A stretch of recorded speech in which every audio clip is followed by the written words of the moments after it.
Welcome to Common Sense Conversations. And on this Common Sense Conversation, we have Jackson Millan.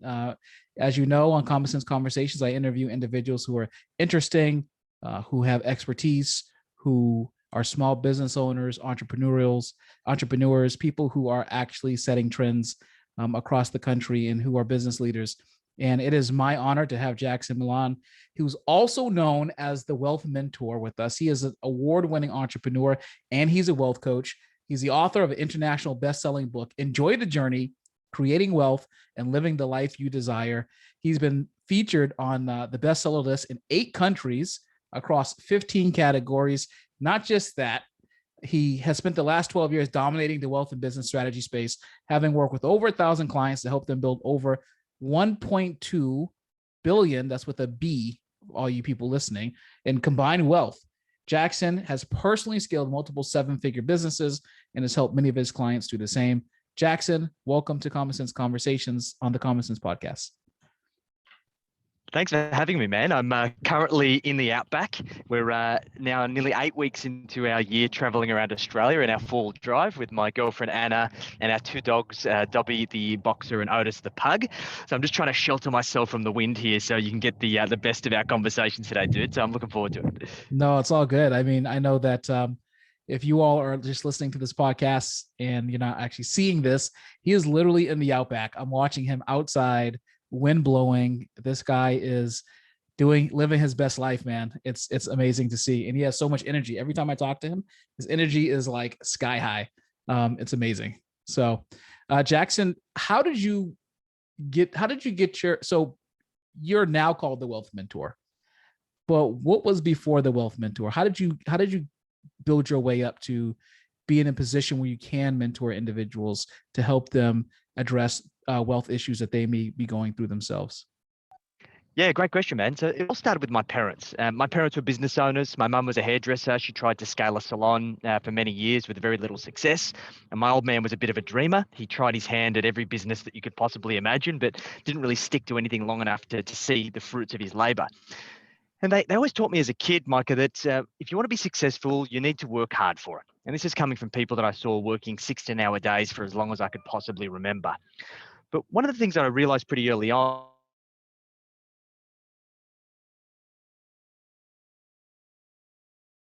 if they told me was true, they would have been squillionaires. They would have had heaps of money. They would have had all of this wealth. They would have been able to manufacture financial freedom. But the harsh reality was that they worked incredibly hard for every single dollar that they earned. And I realized that something was wrong. And the problem was that they were working for money as opposed to money working for them. And I realized that I needed to be a catalyst for change. So I decided that I was going to start training to be a financial advisor. And ultimately, I got involved in a business called the Financial Advice Center. And I rocked up on my first day, baby-faced at about 19 years old.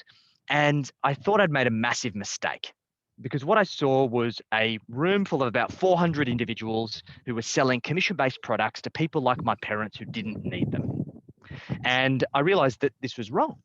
And this is what the industry was. The industry was about a professional advisor under the disguise of a professional advisor as essentially a commission-based salesperson. And I realized that I needed to do something different. So what I thought the industry was, I started going down that avenue of essentially designing what I call wealth coaching, teaching entrepreneurs how to understand the language of money and work towards financial freedom, to use their business as a vehicle to create financial freedom. And ultimately, this is about teaching people what financial freedom really is. It's about doing what you want, when you want, with whom you want, if you even want to do it at all. This is not about retiring and going to a golf course or going to kind of Florida and chilling out and in the tropics, drinking rum out of a coconut for the rest of your life. No, this is about finding a sustainable journey that allows you to live life on your own terms, like what I'm doing right now.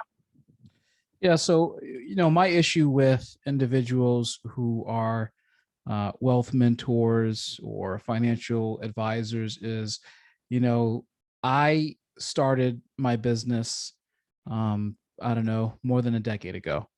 And it's funny because I just had this conversation earlier today. I used my own money over the years. I built money, put my own money back. I was born in the city. There were no mentors around. And it's not like my family had special connections to individuals who could guide me and direct me in a specific way for me to go. And the reason why I say that is because I did not have I had to learn enough to understand how much I did not know. So I almost started with a deficit of knowledge. And the first few years in business and just kind of working for myself and trying to figure it out, I was ignorant about my own ignorance. And it sounds kind of cliche, but I mean, not just not knowing, you have to learn so that you can figure out, basically what is it that I don't know, so that I can figure out to how to remedy those things so that I can then build a plan. Right. And so, I agree with you yeah, 100%. go for it. Like, this is the problem, right? That we don't know what we don't know financially. Like, we're Mhm. not taught about money at school. Like, I can't remember one valuable lesson that I learned at school about personal finances. And most of us, we end up seeing this firsthand experience from our parents, like this whole kind of rich dad, poor dad principle that Robert Kiyosaki talks about, that if you do have poor parents, or parents that don't have the fundamental skills to be able to manage money, then you're at a strategic disadvantage, as opposed to somebody who has parents who are really affluent and have learned how to manage money for themselves. And I experienced this myself, Micah. So this is like preaching to the choir here, that even when I studied to be a financial advisor, all they taught me was to sell products.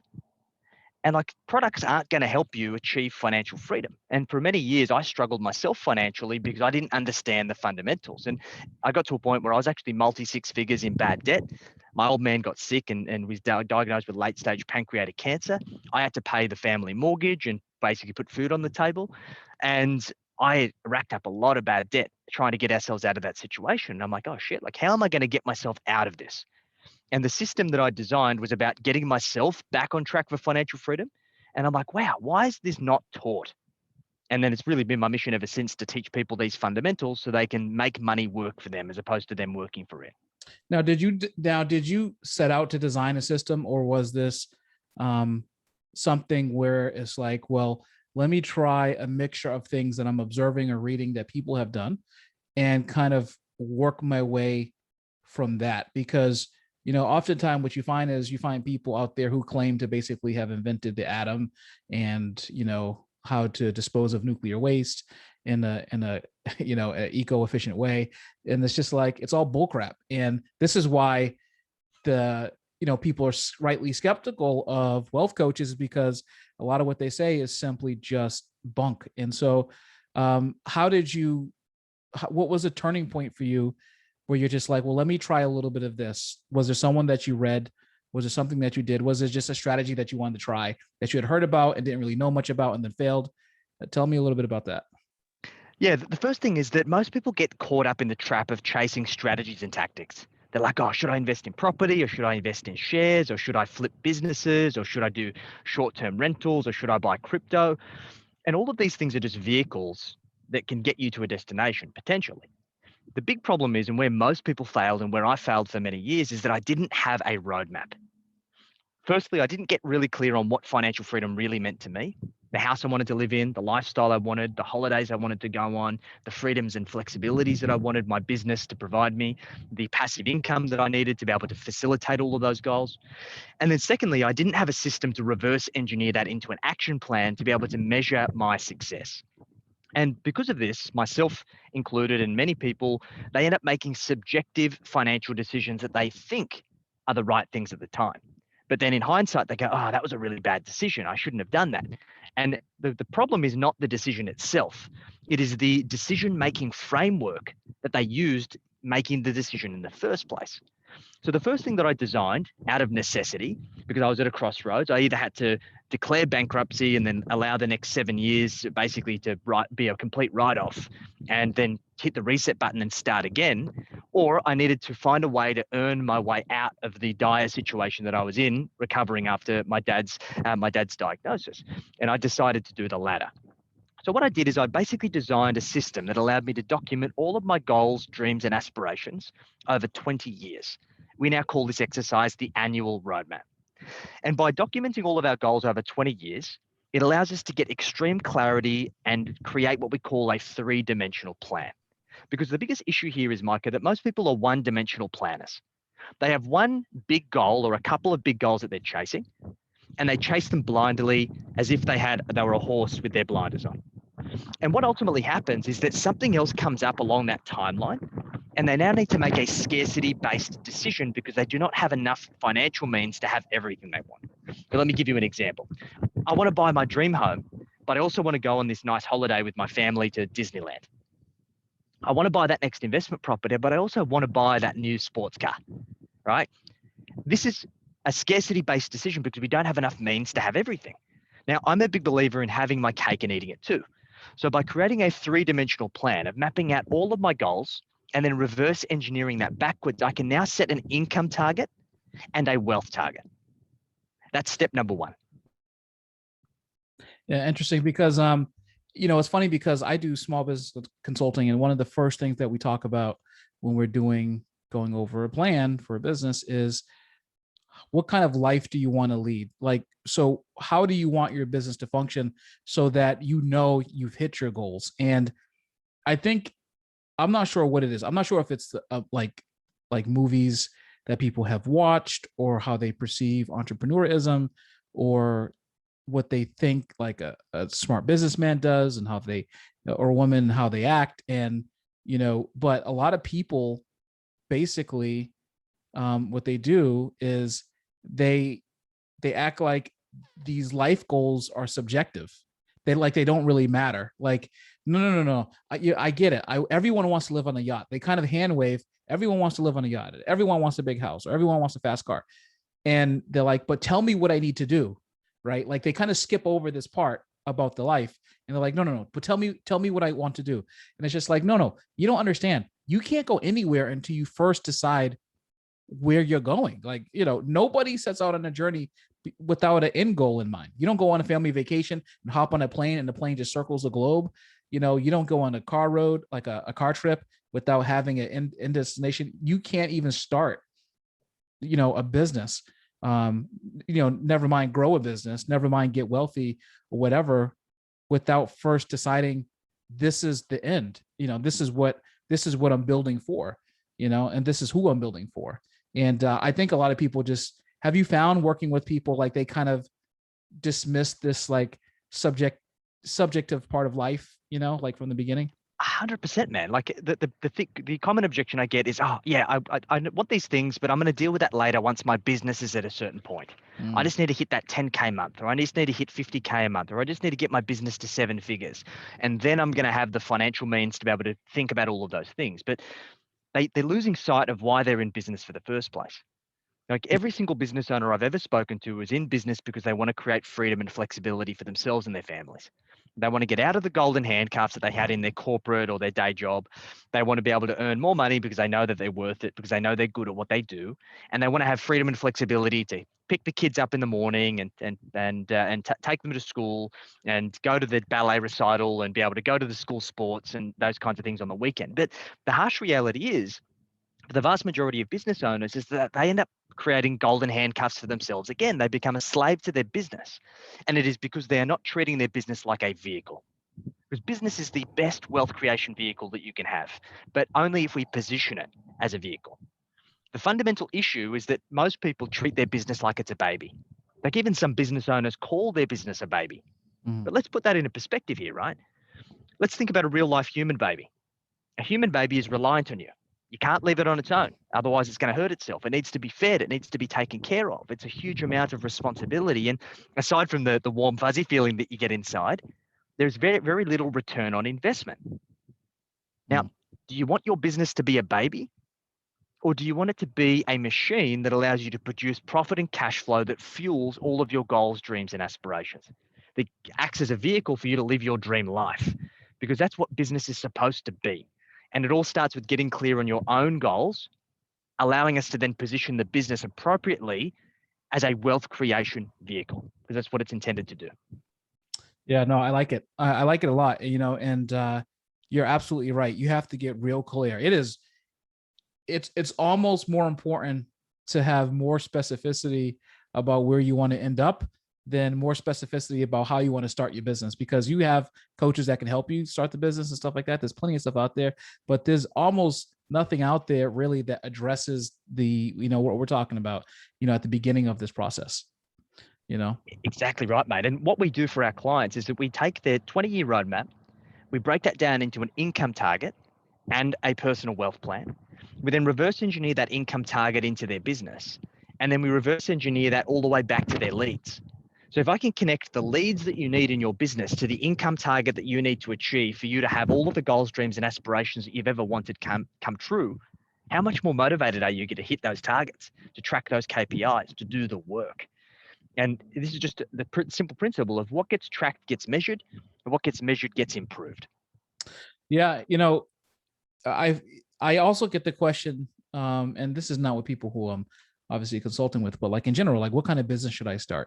And how do I know what to do? There's a million things I can do. And I'm like, well, you don't have to do a million things. You just have to do one, And so basically what I tell them, and you can tell me what you think about this, is I tell them, I want you to think about something that you've done, that you've either provided for someone as a product or service that you've made independently, or you've done independently, and think about how many times a person has requested that from you. Now, when they ask you to perform that service. Now, when they've either asked you to perform that service or they've requested that product from you, then see what their feedback is about what that either product or service was that you provided or gave them. And then after that, you have to think about if the feedback was overwhelmingly good and it seems like people have enjoyed that, either that product or that service, then you have to think about how to become the best at delivering that product or service, whatever it is, either creating a product that people love or providing a service that people want to patronize on a regular basis. And study everything you can about it and become the best at either delivering that product or that service. And then after you become the best at delivering that product and service, then charge for it.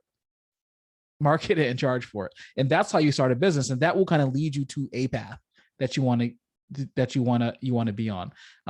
But then before you get on that path, then like it kind of takes you to the stuff that we're talking about, which is, what's my point in making, chocolate, German chocolate cake, right? And making the best German chocolate cakes in the world. If, I don't know what I'm doing it for, like getting up at 3 a.m. and baking all day and all this other stuff, you do need some clarity. So what's step 2? Like, how do you guys transition? Yeah, well, look, and on that point as well, Micah, that I made this mistake myself, is that you shouldn't blindly pursue money because it's only going to take you so far and it can be extremely exhausting. Like my first business was actually an e-commerce business, and I created it because my father was first diagnosed with cancer. He wasn't able to continue working. He didn't have the appropriate insurance. All of that financial burden laid on my shoulders. And I was actually really frustrated because I was working for a bank at the time, and I went through my first corporate restructure and I had about a $30,000 pay cut, which sucked. So I saw that avenue was closed and I needed to look for other opportunities to create income. So I decided to start an e-commerce business blindly because I wanted to bridge that gap in terms of my income. I wasn't passionate about it. I didn't care about it. And it was quite successful, but it was exhausting. And every single activity or action that I did in that business was taxing of me. And after years of pushing a boulder up a hill, I realized that it was not my passion and I couldn't do it forever. I couldn't see myself doing it forever. It was torture. So I decided to wind up that business and focus exclusively on what I do now, which is wealth coaching, because I was really good at it. It was just the circumstance that I was in that didn't match what I needed to do to be successful. So I changed the circumstance. So once we're clear on the vehicle and we're clear on the destination, really step 2 of all of this process is about having a filter for making financial decisions. It is about understanding any financial decision that you make. Is it making you more profit? Is it creating more free time? Because I believe time is one of the rarest commodities that we have. We need to treat it once again like an investment asset class and invest it in the right places. Or the third thing is it helping me build more personal wealth? And I guess as a business owner, if we can ask that question of, okay, does it make me more profit? Does it create me more free time? Or does it allow me to build more personal wealth? It changes the way that we make strategic decisions. Because think about it. How many business owners do you know, Micah, that aren't investing their time in the right places, aren't investing time in things that actually push the needle forwards around profit, time, and wealth? So if that's so, okay, so if that's the case, what if the answer is no, that this is not providing me with the amount of time or wealth I'm actually looking for? Yeah, so then the question needs to be, well, why are we doing it? What value does it actually add? Because of course, there are certain things that we need to do for convenience factor or for another reason, or we're investing in a precursor that's going to allow us to create more profit, time, or wealth. And if we can validate it, then cool, we can continue with it. And then if we can't validate that, then the question needs to be, well, what are the alternatives that I can consider that will allow me to build more profit, create more free time, or build more personal wealth? So let's talk about this. So a little bit more, flesh this out, because this is kind of where you were. I can envision this now. This is a person, for instance, who would say, no, the reason why I'm working the corporate job is because I have a sick father, mother, brother, sister, insert individuals that you care about here. And I need to be able to pay the $2,000 a month medical bills that are coming in. And so I need my corporate job. However, I have a passion for making coffee mugs and pottery. And, I know that, there's a lot of expense with starting up a pottery shop. There's marketing, there's all these business costs associated with. I don't have much left over after what I'm kind of dedicating myself to now to take care of the people I have to take care of. Where's the hope for those individuals? It's a matter of understanding what is the means to an end here. So there's a difference between a dream and a goal, and the difference between a dream and a goal is a plan. So if your mission, your life's mission, your purpose is to make pottery mugs, then we just need to crunch the numbers. So firstly, what are my sunk costs to start up the business? How long is it going to take me to save that amount of money based on my current commitments and the income that I'm earning right now? Then how long is it going to take me to reach my break-even point if I launch that business?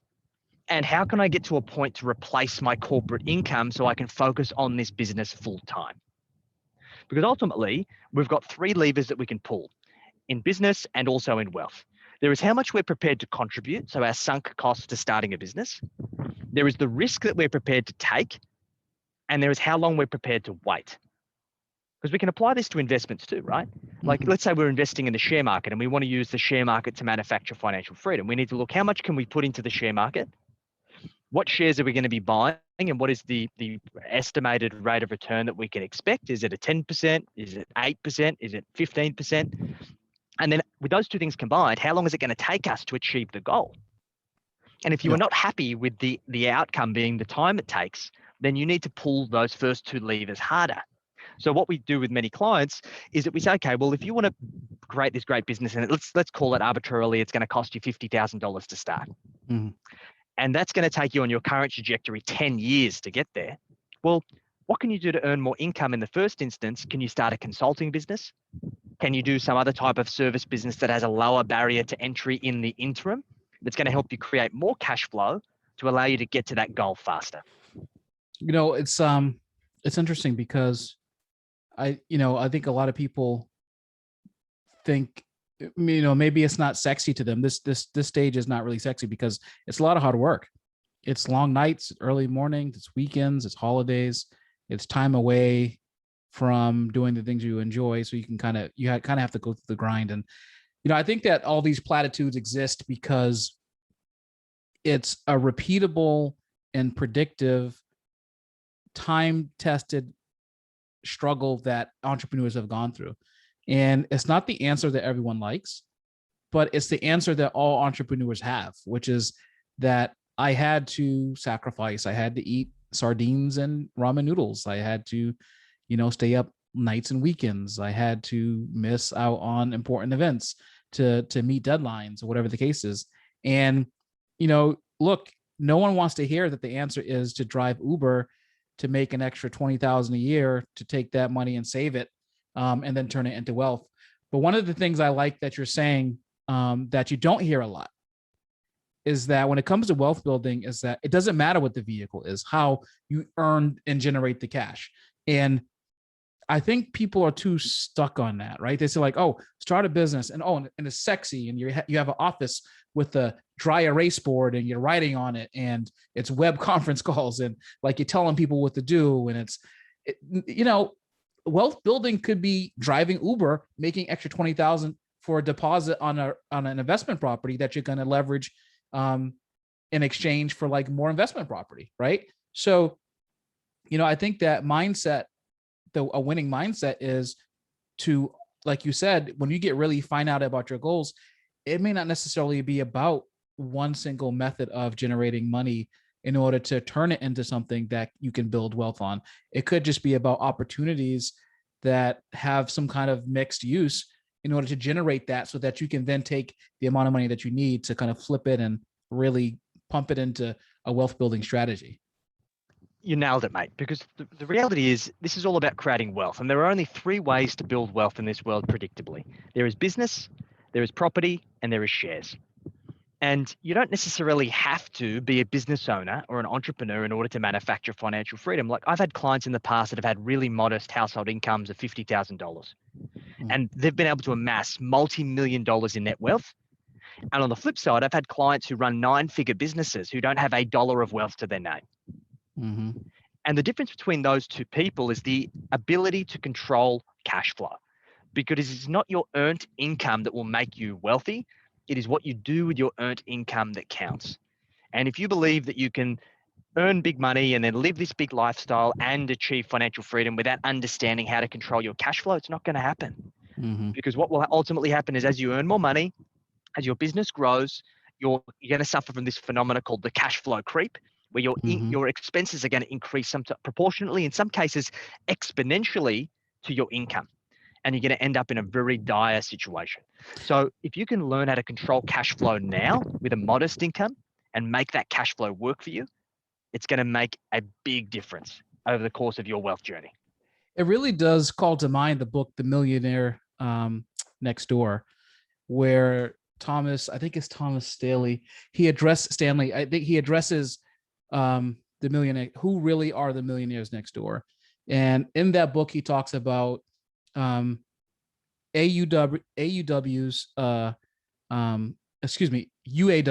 under accumulators of wealth, and PAWs, prestigious accumulators of wealth.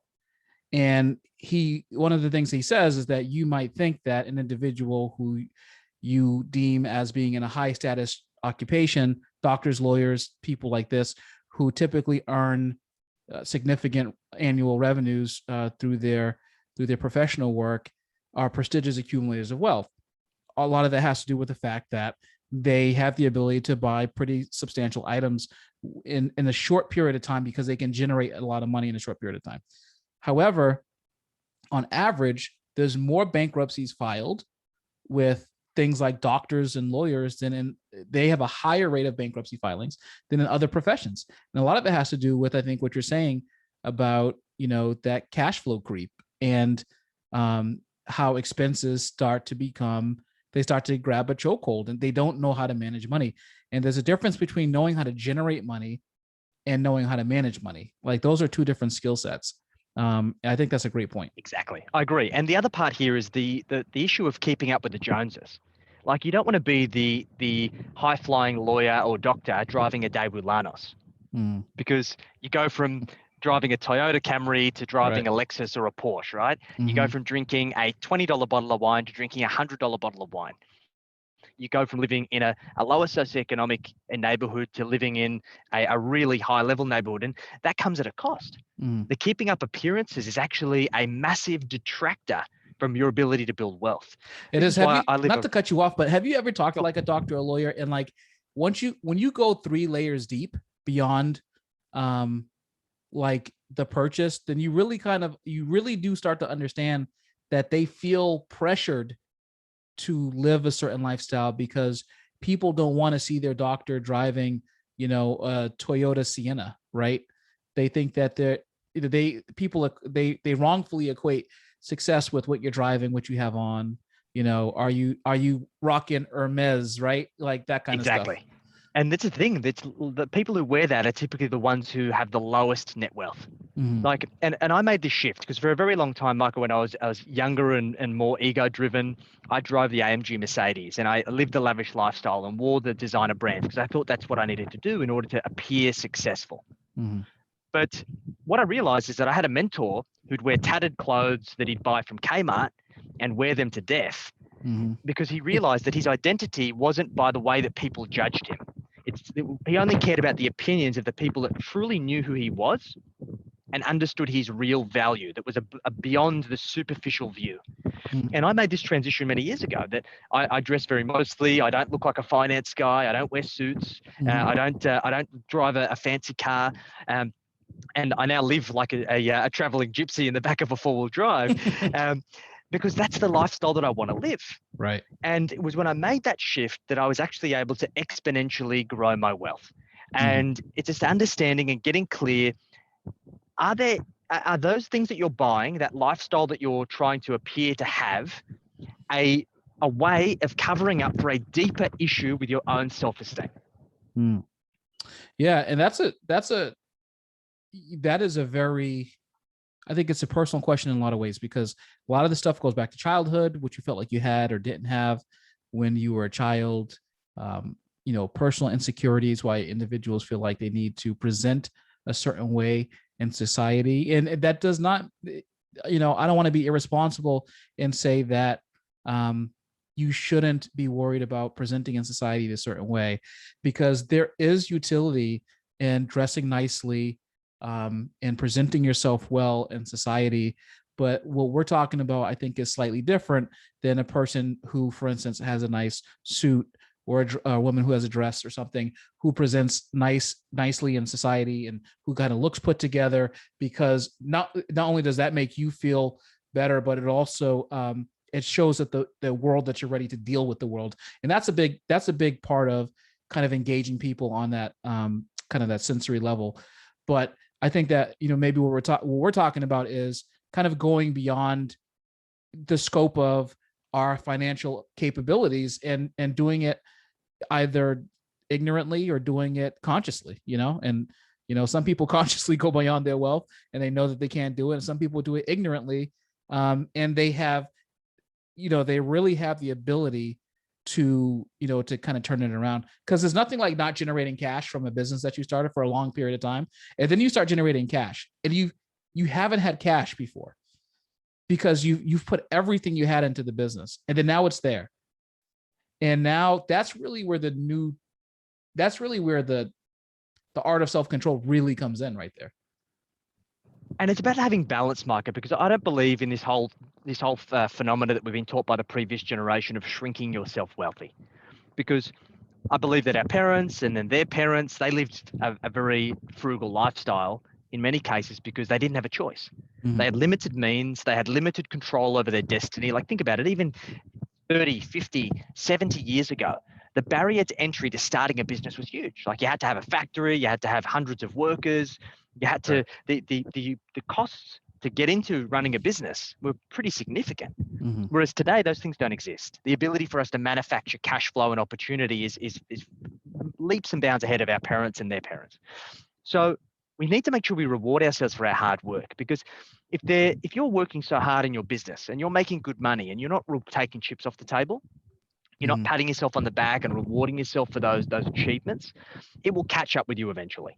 And I've seen people who've tried to live really frugally and on a shoestring budget come off the rails really hard and actually do sometimes irreparable damage to their ability to manufacture financial freedom. So I adopted the motto many years ago: live for today and plan for tomorrow. This is about having a balanced and comfortable lifestyle where your success and the things that you reward yourself with are directly linked to the successes that you have in your business and your personal wealth. So when I get my wealth to $1 million, or if I create a 7-figure business, I'm going to go and take myself on a trip to Bora Bora. Or if I hit that 100K month, I'm going to renew my lease and I'm going to go from driving a Lexus to driving a Mercedes. But I've done the numbers on it and I know I can afford it. Right. It's about linking your successes to the personal gratification that you can derive from that success.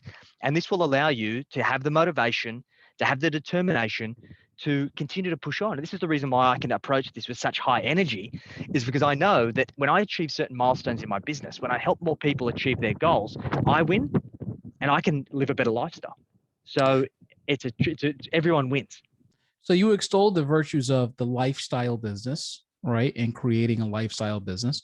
And a lot of that has to do with a lot of how we ramped up this conversation, referring to lifestyle, taking a hard look at your lifestyle, if you have children or you plan to have children, that is a lifestyle, a lifestyle, hurdle that you're going to have to tackle. Or if your children are going to go to college versus trade school, you have to figure out kind of what the future looks like for your family. And so why is it that, how do you turn the dream of owning a lifestyle business into the reality of owning a lifestyle business? When does that switch happen? And do average people have the ability to do this? Because I do think that there are people out there with different levels of ability, intelligence, and things like that. And not to sound mean or rude, but everyone says that everyone has the ability to do everything. That is simply not true. So who has the ability to do this? What kind of characteristics does it require for a person to do this? Yeah, really great question, Mike. I don't think this is something that's spoken about often enough. So the first thing is, this is understanding your own intrinsic drive as a human being. The best thing that you can do is understand your own behavior and how you're wired. So I advocate you do a couple of things. You do a behavioral test called Colby A. It's about $50 US, and it will give you 4 numbers. It will help you understand your intrinsic MO of how you operate as a human being. Before Colby, can you just spell that for us? Kolbe. Kolbe. Colby A. Okay. Yeah. About $50. It'll be the best investment that you ever make in understanding what makes you tick. The second test that I'll get you to do is called 16 personalities. It's like a version of Myers-Briggs, and it helps you work out your archetypes as a human being. This will ultimately determine how you show up in life and in your business and the success that you're able to manufacture. Now, there is no one behavioral type that is more deserving or intrinsically built for success than the other, but it's about understanding your strengths and weaknesses as a human being. So for me, I am a visionary. I'm an architect. I'm a creator. And I'm a quick starter. When I have an idea, I get things started. But what I suck at is seeing things through to the finish. I will always follow the path of least resistance. I'll get things done for the first draft, and then I'll move on to the next thing. So I need a team around me who finishes what I start and gets things done completely. So my business partner is an implementer. He hates starting new stuff, but he sees everything he starts, he finishes. So we work really well together, and I've identified that. The next thing you need to do is you need to work out, what is your yardstick for success. Do you want to be a CEO of a massive unicorn publicly listed company with hundreds of staff and all of this responsibility? So you have that accolade and that achievement, but you create golden handcuffs?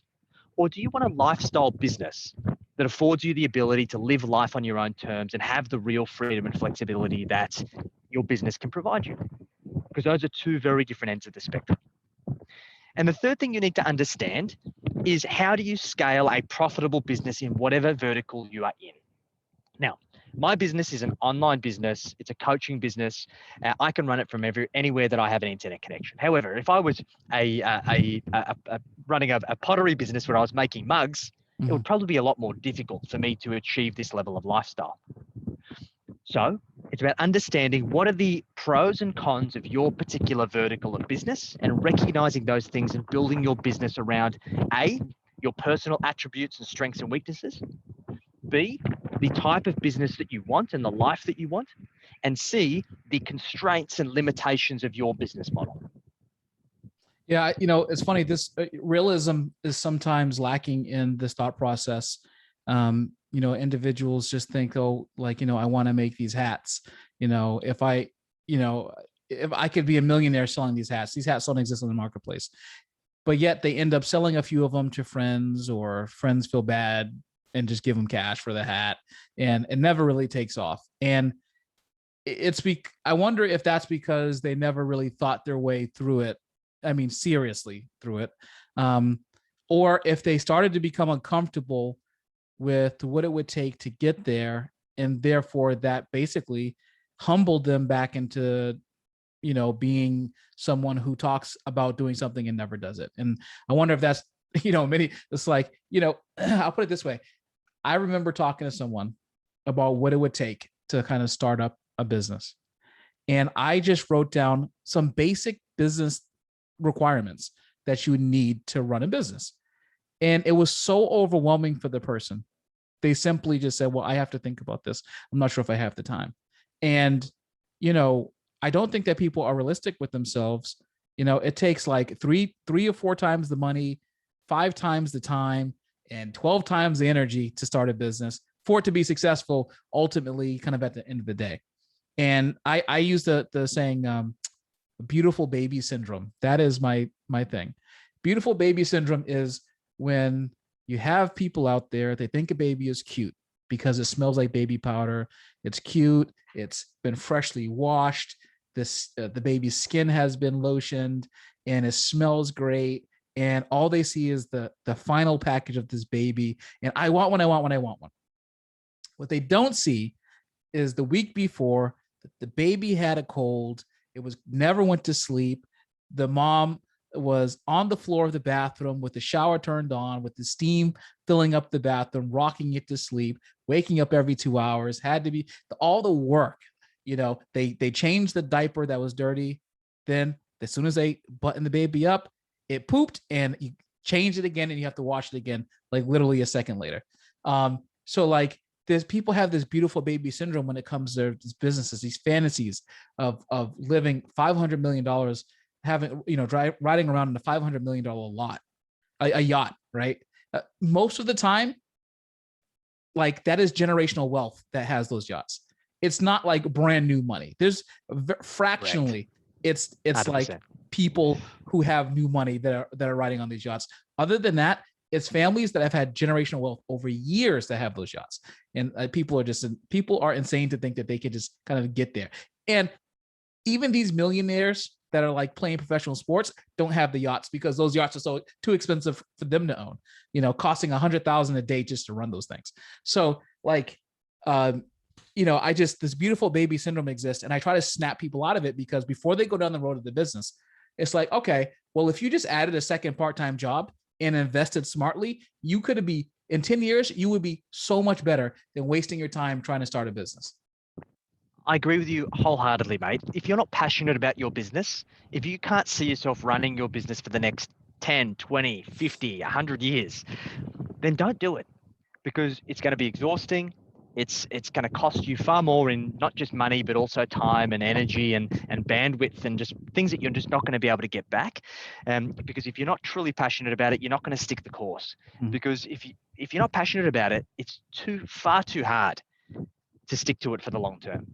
Yeah. And this is the thing. I see myself doing what I do for the rest of my life. I have no intention to retire.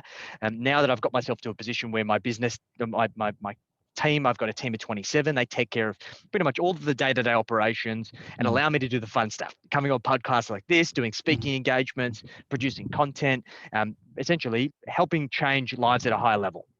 Yeah. And that's the stuff that I want to do. But I've worked so hard to get myself to this point.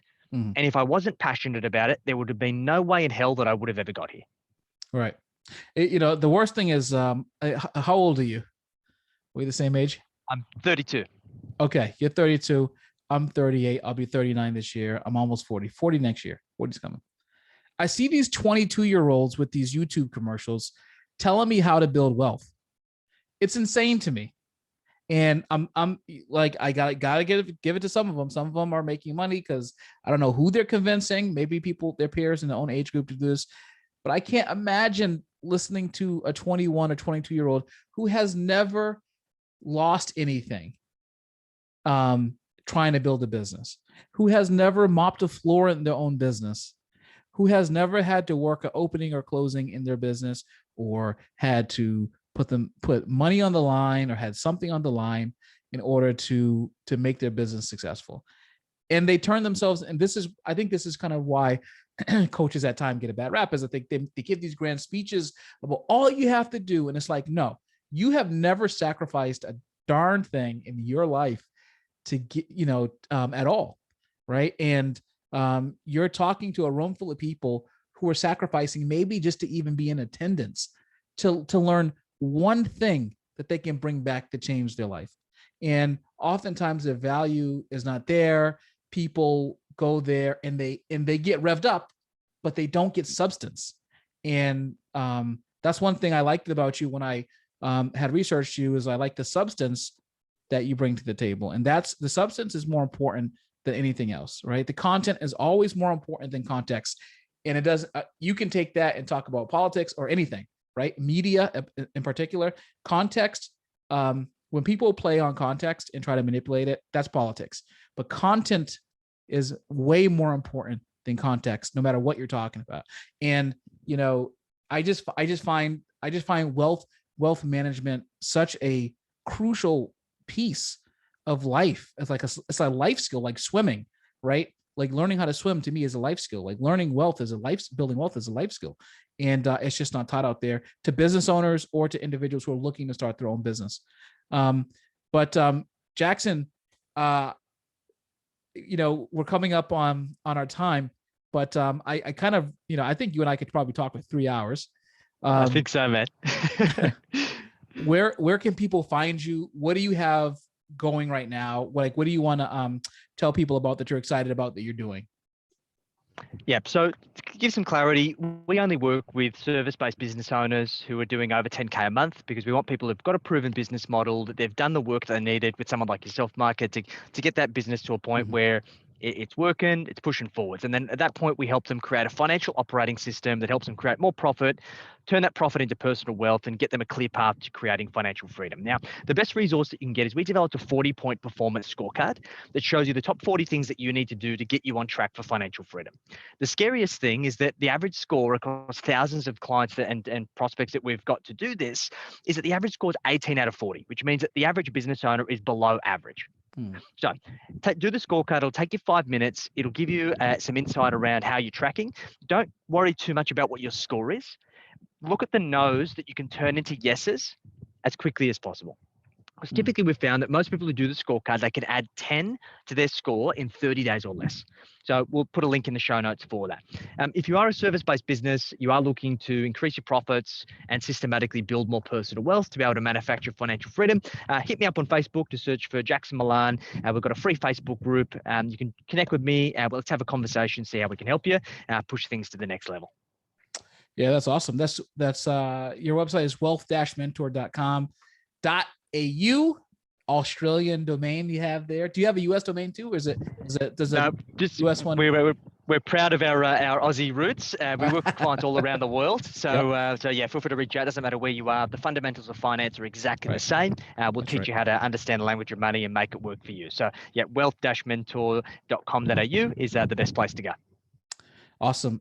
Jackson is he's a smart guy, and if you're listening to this, look, he's in the Outback right now on a podcast, and he's still earning money. And these are the people that you need to listen to if you're trying to grow your business.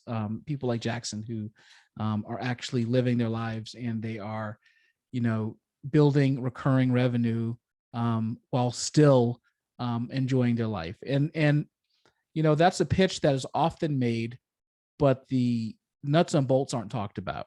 And I am a pragmatist, and I'm very much into lifting the hood and seeing what's under something. And I think that, if you all work with the Wealth Mentor program, Jackson and his partner, like, you all will really, what's your partner's name, Jackson? My business partner's name's Sam Panetta. Sam. Okay. So working with Jackson and Sam, I mean, these guys know their stuff. I think, I encourage you all to check them out. The links will be all in the show notes, and take that 40-point quiz and see how you rank. And Jackson said, don't get discouraged if you get less than a 20. Right. So, but try to figure out how to turn those no's into yeses. I like that a lot. And, frankly, I think that you came with a lot of good meat today. And, that's really what it's about. Like, this is, as a coach, laying yourself out on the line and showing people, caring about people first. Don't go into coaching because you think you can earn money. You got to care about the people you're coaching first. I mean, is that what you find? Is that people your passion? 100%. If your passion is helping people, and if you can deliver real measurable results, then you're going to be successful. The money will come, the success will come. So focus on delivering value, and everything else will take care of itself. Awesome. Jackson Millan, the Wealth Mentor, check him out. And I'll be back to just talk about a recap of my conversation with Jackson after this commercial break. Your ad.